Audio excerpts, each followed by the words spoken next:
በሀገራችን መኪና በብዛት ዋጋው ሲጨምር ማስተዋል የተለመደ ነው። ነገር ግን ከትንሽ ወራት ወይ ደግሞ አመታት በፊት እንደምታስታውሱት የተሽከርካሪዎች ወደ ሀገራችን መግባት ከጀመሩ ጊዜ ጀምሮ ይሄንን መኪናው ዋጋ ይጨምራል ብቻ ብሎ መገመት ትንሽ አዳጋች እየሆነ ነው።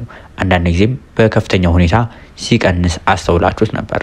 በዚህ ሳምንት ደግሞ በከፍተኛ ሁኔታ የዋጋ ጭማሪ አንዳንድ ተሽከርካሪዎች አሳይቶ ነበር። ከነዚህ መካከል እነ BYD Song Plus ከ5.3 ሚሊዮን በአንድ ሳምንት ውስጥ 6 ሚሊዮን ብር፣ በመቀጠል እነ ዩዋን አፕ የምንላቸው ተሽከርካሪዎች ከ3 ሚሊዮን 700 ሺህ ብር ወደ 3 ሚሊዮን 800 ሺህ እና እስከ 4 ሚሊዮን 200 ሺህ ብር ድረስ ዋጋ የጨመሩበት ምክንያት አለ። ይህ ደግሞ የተለያዩ ምክንያቶች ተገልጸዋል። ሻጮቹ ዋጋ ለመጨመር የሚያነሷቸው የተለያዩ ምክንያቶች አሉ ሲሆን ከነዚህ መካከል መንግስት በቅርቡ ያወጣው መኪና ወደ ሀገር ውስጥ ለማስመጣት ፍቃድ ለማደስ ማሟላት ያለባቸው አስመጪዎች ነገሮች አሉ። እነሱ ላይ ከፍተኛ ጥያቄ እየተነሳ ይገኛል። ሌላኛው የዶላር ጉዳይ ነው። ከዚህ በተጨማሪ ደግሞ በገበያ ውስጥ አንዳንድ ተሽከርካሪዎች ያላቸው ተፈላጊነት ነው። ለምሳሌ ያህል በዋነኝነት ከፍተኛ የዋጋ ጭማሪ ያሳየው ተሽከርካሪ BYD Song Plus እንመልከት። የተሽከርካሪ በሁለት አይነት አማራጭ የሚመጣ ነው። በአንድ ጊዜ 520 ኪሎ ሜትር መጓዝ የሚችለው በ71 ኪሎዋት አወር ሊቲየም አየን ፎስፌት ባትሪ የተገጠመለት ሞዴሉ በዚህ ሳምንት እየተሸጠበት ያለው ዋጋ 5 ሚሊዮን 400 ሺህ ብር ነው። ነገር ግን ከዚሁ ጋር ተመሳሳይ የሆነው ነገር ግን በኪሎ ሜትር ልዩነት ያለው በ87 ኪሎዋት አወር ሊቲየም አየን ፎስፌት ባትሪው የ2025 BYD Song Plus ስማርት የምንለው 605 ኪሎ ሜትር የሚጓዘው ይህ የ5 ሚሊዮን 400 ሺህ ብር ተመሳሳይ ዋጋ ነበራቸው። ማለትም 5 ሚሊዮን 400 ሺህ ብር ሲሆን የዛሬ ሳምንት አካባቢ የ600 ኪሎ ሜትሩ ያኛው ግን 4 ከ9 አካባቢ 4 ከ8 ይሸጡ ነበር።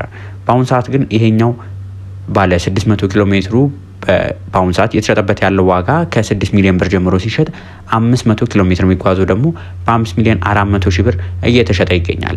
ይህ የሚያሳየው 600 ኪሎ ሜትር መጓዝ የሚችለው ከፍተኛ ፍላጎት አለ።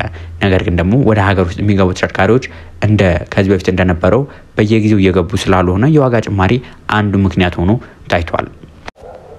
ሌላኛው ደግሞ ከዚህ በፊት እንደምታስታውሱት በሀገራችን ላይ አንድ ነገር ዋጋ ሊጨምር ነው ሲባል ደብቆ የማስቀመጥ ነገር አለ። ለዚህም እንደማሳያ የኤሌክትሪክ መኪኖችም በአሁኑ ሰዓት ላይ በተለይ Song Plus የሚባሉት በተለያዩ መጋዘኖች ቆሞ እንደሚገኙ የተለያዩ መረጃዎች ያሳያሉ። ነገር ግን በአሁኑ ሰዓት ላይ ይህን ያህል ኦልሞስት በመቶ ሺዎች ጭማሪ ጨምራችሁ መግዛት የለባችሁም። እጅግ አስቸኳይ እስካልሆነ ድረስ ብድር ቢፈቀድላችሁ አሁን የሚሆን ከሆነ ከጊዜ በኋላ የማይፈቀድላችሁ ከሆነ ጨምራችሁ ብትገዙም ብድሩ እንዳያመልጣችሁ ልትጠቀሙበት ትችላላችሁ።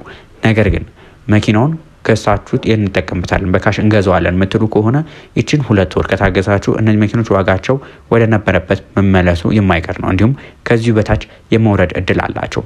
ለዚህ የተለያዩ ምክንያቶች አሉ። በዋነኝነት መኪኖቹ ወደ ሀገራችን በብዛት የሚገቡ ከሆነ ዋጋቸው ይቀንሳል።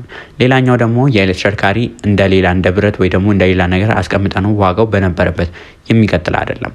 ለምሳሌ የ2025 አራተኛ ወር የሆነው Song Plus አሁን የተሸጠበት ያለው ዋጋ 6 ሚሊዮን ብር ከሆነ ከትንሽ ወራት በኋላ 2025 7ኛውና 8ኛው ወር በሚገቡበት ጊዜ የተሽከርካሪ የሚኖረው ዋጋ ወደ 5 ሚሊዮን 800 ሺህ ብር፣ 5 ሚሊዮን 600 ሺህ ብር፣ 5 ሚሊዮን 400 ሺህ ብር እንዲሁ ደግሞ 2026 እንገባ የተሽከርካሪ የሚኖረው ዋጋው ይቀንሳል። ይህም የሚሆንበት የተለያዩ ምክንያቶች አሉት። በዋነኝነት መኪናው የተገጠመለት ባትሪ እድሜው መቁጠር የሚጀምረው እናንተ ገዝታችሁ ማንቀሳቀስ ከጀመራችሁበት ቀን ጀምሮ። ይልቁንስ መኪናው እንደዚህ እድሜው መቁጠር የሚጀምረው መኪናውን ከተመረተበት እለት ጀምሮ ነው። ለምሳሌ 2025 አራተኛው ወር በቀን 2 የተመረተ ከሆነ ከዛች ቀን ጀምሮ የተሽከርካሪ እድሜውን ይቆጥራል። ይሄም ማለት የኤሌክትሪክ መኪና ባትሪ አቨሬጅ ያገለግላል ተብሎ የሚታሰበው ከ8 እስከ 12 አመት ነው። ስለዚህ ይህ በሚሆንበት ጊዜ መኪናው የሚኖረው ቫልዩ እየቀነሰ ስለሚመጣ ለዚሁ በግዴታ መኪኖቹን የሚያስመጧቸው አስመጪዎች እጃቸው ላይ ያለው ተሽከርካሪ እንዲወጣላቸው ዋጋ ቀንሰው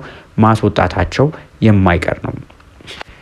ሌላኛው ደግሞ በዚህ ሳምንት ከፍተኛ ችግር ያመጣ ያለው ዋጋቸው ከፍተኛ ቫሪ እንዲያደርግ የሚያደርገው ነገር ደግሞ መኪኖቹ ሲፈተሹ የሚገኝባቸው ነገር ብዛቱ ነው። ምክንያቱም አንዳንድ ተሽከርካሪዎች በጣም ባይናቸው አይታችሁ ችግር እንዳለባቸው መለየት ይችላልላችሁ።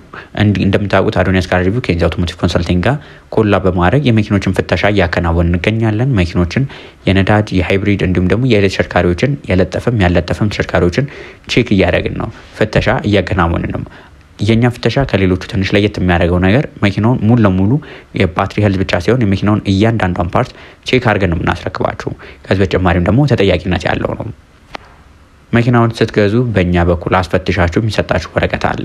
እናንተ ያንን ወረቀት ይዛችሁ መኪናው ምንም አደጋ ሳይደርስበት ምንም ነገር ሳይሆን መኪናውን መልሳችሁ ልትሸጡ ስትሉ ችግር ቢገኝበት እናንተ ድርጅቱን ያለምንም ቅድመ ሁኔታ የመክሰስ መብት አላችሁ።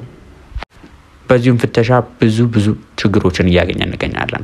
ከእነዚህ መካከል አብዛኛው ጊዜ ቮልክስዋገኖች፣ ቢዋይዲዎች ከሴጉል ጀምሮ እስከ ታንክ ድረስ ያሉ የቢዋይዲ ሞዴሎችን ፈትሸን ነበር። በመፈተሽበት ጊዜ የምናገኘው ነገር ብዙ ጊዜ የቦዲ ላይ ምቶች ያጋጥማሉ። እንደዚህ ምት በሚያጋጥምበት ጊዜ ይህንን ምቱን እንደነበር አድርጎ ጠግኖ ለገበያ ለማቅረብ ይሞከራል።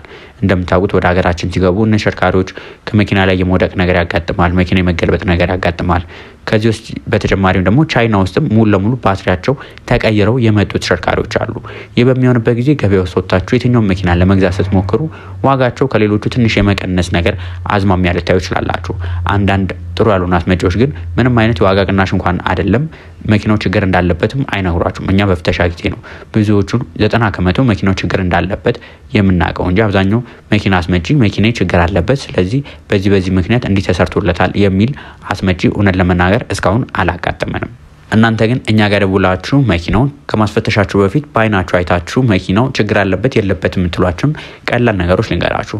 በዋነኝነት የመኪናው የቦዲው ከለር ላይ አብዛኛው ጊዜ ከለሩን ተመሳሳይ ለማምጣት ስለሚቸገሩ ለምሳሌ የኋላ ፓራውልት ተፈቶ ከሆነ አደጋ ደርሶበት ከሆነ ከመኪናው በር ጋር ያለው ቀለም ልዩነት ይኖረዋል። ስላችሁ የተለያየ ቀለም ይሆናል ሳይሆን ተመሳሳይ ቀለም ነው የሚሆኑት ነገር ግን ትንሽ ባይናችሁ አይታችሁ የምትለዩዋቸው ነገሮች አሉ።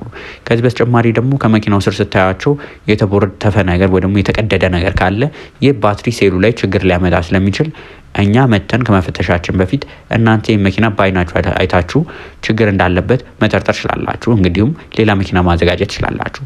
እኛ ጋር ስደውሉልን ባላችሁበት መተን ስለምንፈትሽላችሁ እንደሚታወቀው 00 ተሽከርካሪ ይዛችሁ መንቀሳቀስ አትችሉም ምክንያቱም መኪናው ታርጋ ስላልወጣለ። ስለዚህ የትኛውን ቦታ ሆናችሁ ቀድማችሁ ደውሉልን በወረፋችሁ መሰረት እየመጣን የምናስተናግዳችሁ ይሆናል። ስለዚህ የዛሬ ቪዲዮ መኪና እንግዛው የምትሉ ሰዎች ካላችሁ በዚህ ዋጋ ጭማሪ ብድሩ እንዳይመልጣችሁ የምትፈልጉ ካላችሁ ግዙ።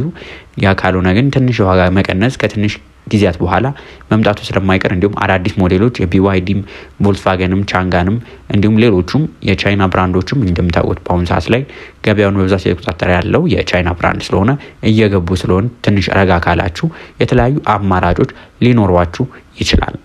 ለዛሬ ይዤላችሁ የቀረቡት መረጃ ይሄን ይመስል ነበር። ቪዲዮውን ከወዳችሁት ላይክ፣ ሌሎች ደግሞ ከመኪና ጋር የተገናኙ መረጃዎች መከታተል ከሆነ ሰብስክራይብ ያድርጉ። በቀጣይ ሌሎች ከመኪና ጋር በተገናኙ መረጃዎች እስከምንገናኝ ድረስ መልካም ሁሉ ተመኘው።